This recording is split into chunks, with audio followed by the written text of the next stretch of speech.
Welcome to the Atomic Impact Podcast. I'm your host, Jason Osborn. And on this podcast, we interview successful business owners and leaders within their industries to share their lessons that they've learned so we can all learn from them as well. As always, this show is sponsored by the LinkedIn Reverse Podcast Method, the new way established businesses are creating a reliable acquisition channel of conversation with their ideal prospects. We use this method to book 26 qualified leads and sales calls in 10 days without any ad spend, outreach, endless social media posting, or any of the old, ineffective traditional marketing methods that everybody hates. To find out more, direct message me on LinkedIn to have a chat. The link to that will be in the show notes below. But on today's show, we have Paul Cronin. He's an M&A advisor with Touchstone Advisors, where he sells smaller companies to larger companies. And I'm excited to really dive into this with you, Paul. So let me start off by asking you a question I'd love to start off with understanding this from your journey. I know earlier on the pre-show, you're saying you've owned businesses, sold them before. If you were to go back in time, starting your first business, but knowing what you know now, what would you do differently in the first 12 months? So not start it before a massive political terror. And I think the laugh over terrible thing, but timing really can be everything. Yeah. And so, I'd say but the better answer is if you're my first startup was a tech business, is really understand what tech is really available to help you accomplish your goal.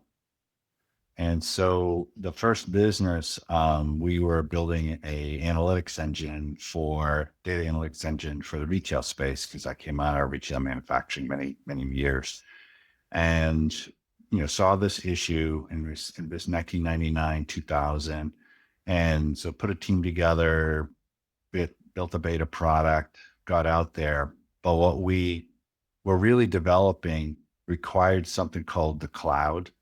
In 1999, the cloud didn't exist. It was just sort of this figment of somebody's imagination about what it might be. And so without that technology, broadly speaking, the cloud, we were never really going to accomplish what we wanted. Now, about 7 or 8 years later, the cloud existed, right? And so it could have been. You really just take an honest assessment as you're getting through the process, and not sort of fall into the fever dream of, oh, I've got this idea. And people wanted the end result of what we were leaning towards.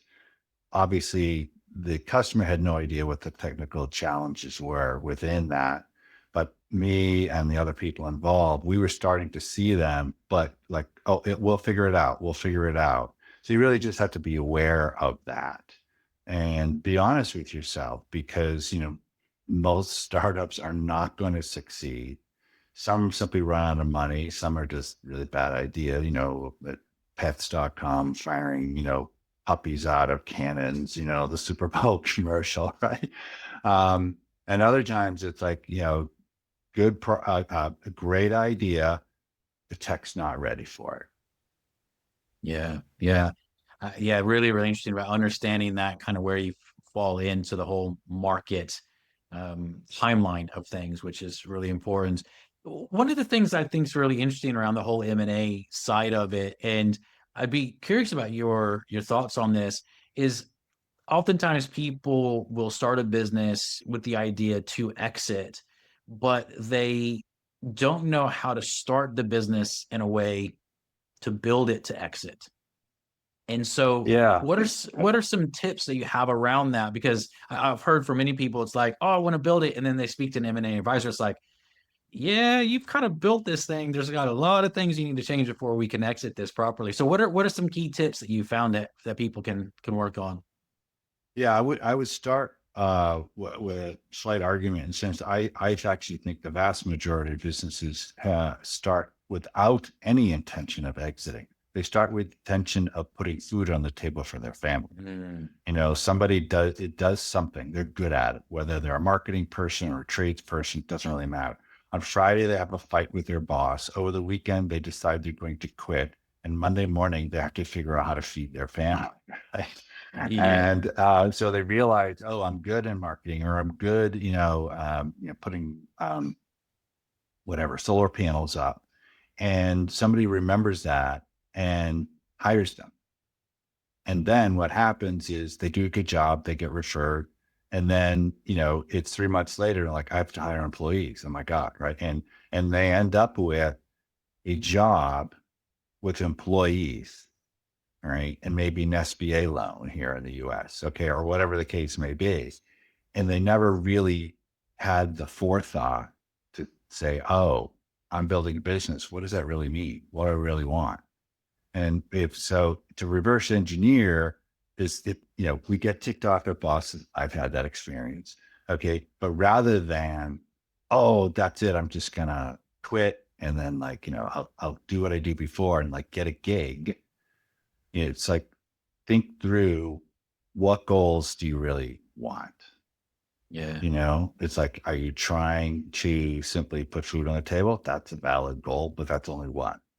All right. You're trying to create wealth for your family. That's different. Yeah. And most business owners, the vast majority, which is why the vast majority of businesses never sell, because they were set up for it. But if you start with like, okay, what are these goals? What do I really want? And you talk to other advisors, lawyer, accountant, other business people, you'll start to get the things in place. And, there's 100,000 books, literally a million books about, do it right, build it with the exit in mind. But most don't.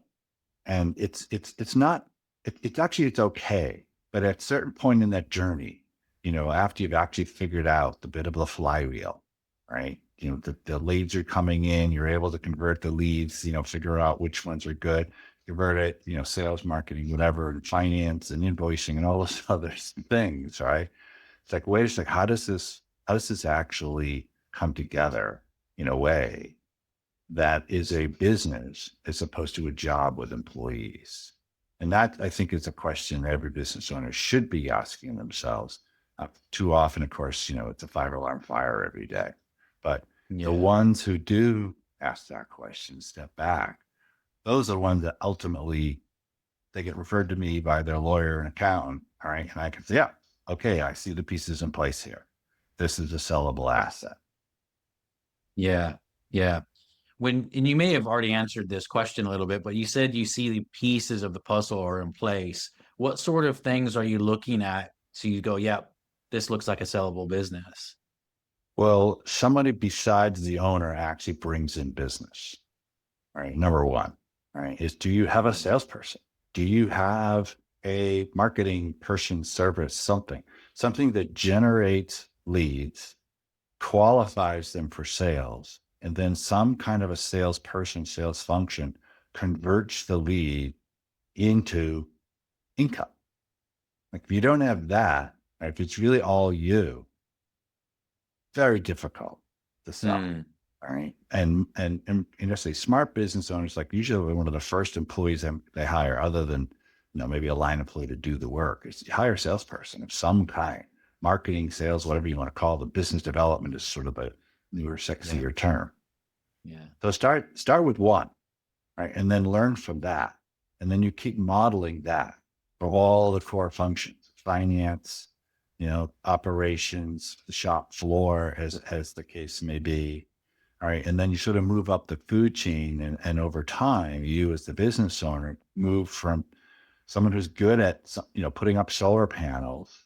All right. To like, no, now I'm running an alternative energy company, and I have to think Mm, through all the strategic parts of that. mm.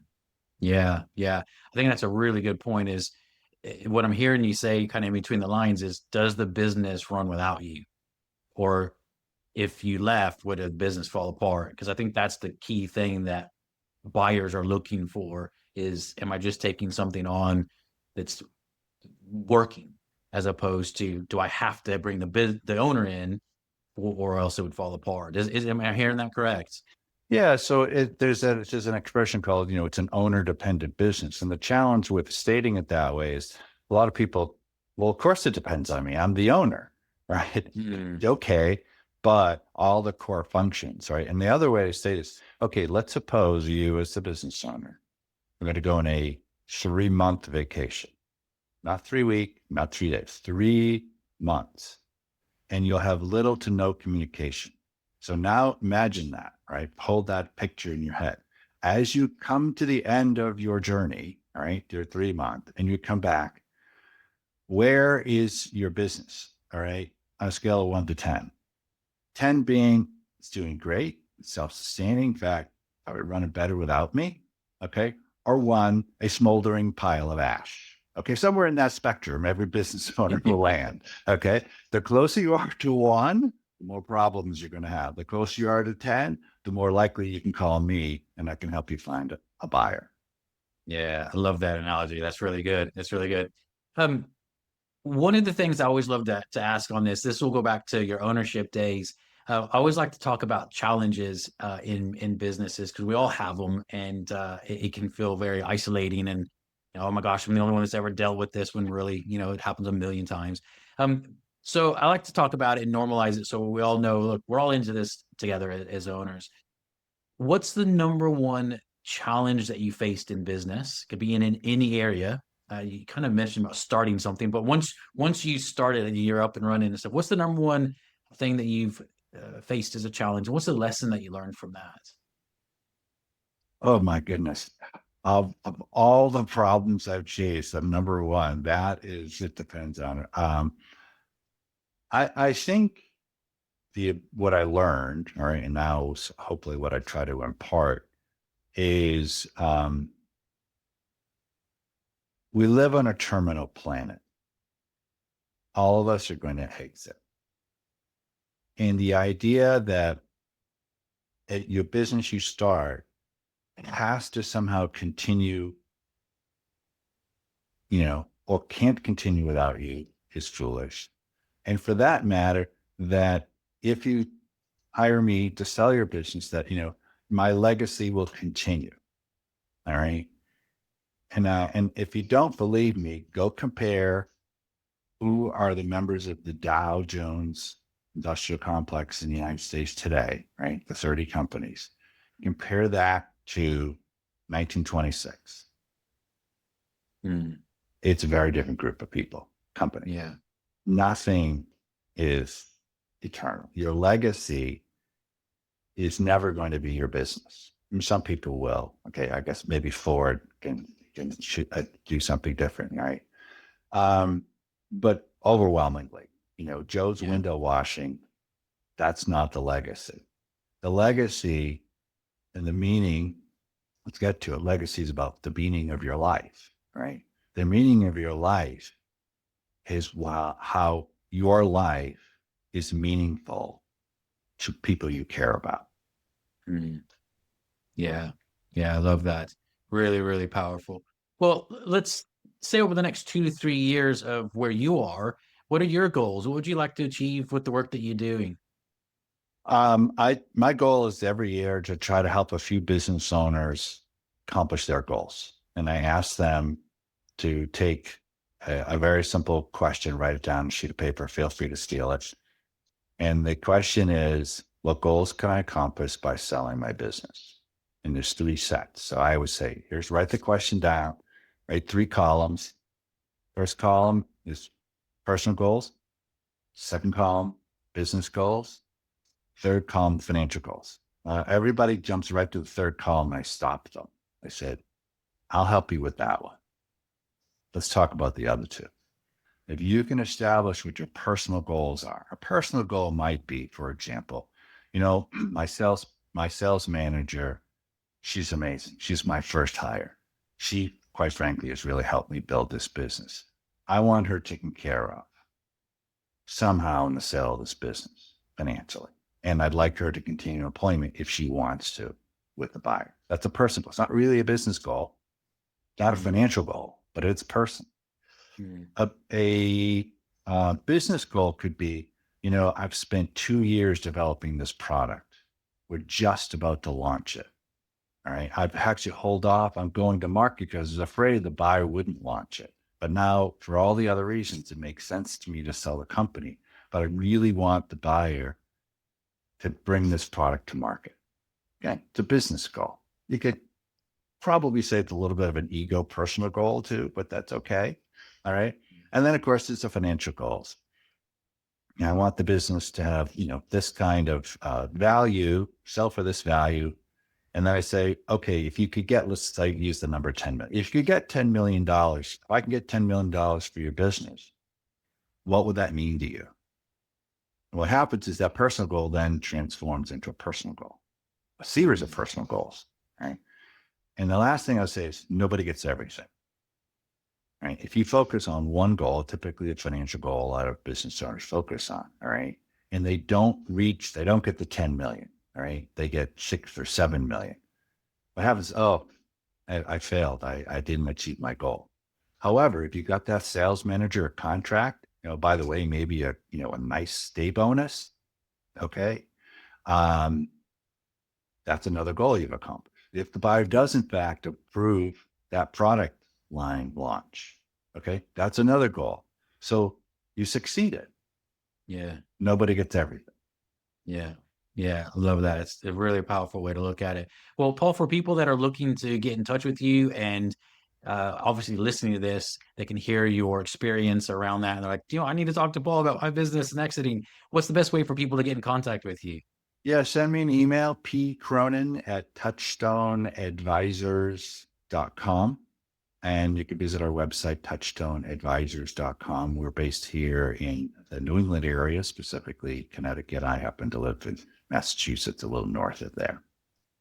Amazing. Well, I definitely recommend everyone to contact Paul if you feel he can help you at all with just understanding how to sell your business and then selling it as well. So, Paul, thank you so much for being on the show and just being really open with your answers. I really appreciate it. So, thank you very, very much for being on.